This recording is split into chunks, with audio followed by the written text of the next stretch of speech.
Od ledna musí obyvatelé Habrůvky na Blanensku mnohem více dbát na pořádek. V obci s 350 obyvateli totiž začala platit nová vyhláška o čistotě.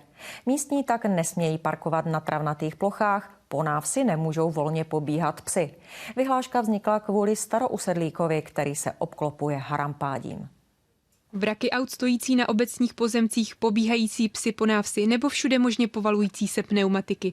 Podobný nepořádek trápil obyvatele Habrůvky a tak vedení obce zavedlo vyhlášku o čistotě a veřejném pořádku. Vyhlášku jsme udělali na podnět lidí, kteří si stěžovali a je to v podstatě takový kompromis. Lidi si nejvíc stěžovali na zvyšující se počet psů a samozřejmě exkrementů.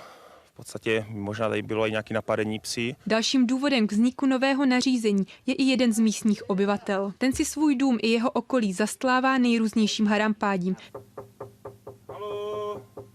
Jeho sousedé se tak obávají možného vzniku požáru nebo množení krys či jiných hlodavců. Uklízet se muž ale ani nyní nechystá. A teďka ne, v zimě to nemůžu dělat. Vyhodit Habrůvce odpadky na zem může od nového roku vyjít pěkně draze.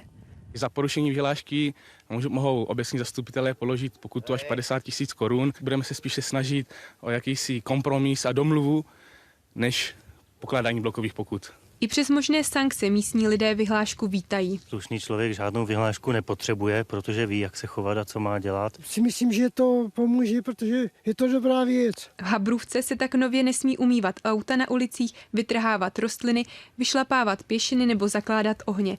Podobná nařízení jsou v obcích poměrně běžná. Málo kde však mají vyhlášku tak podrobnou jako v Habrůvce. Barbora Lukšová, Česká televize.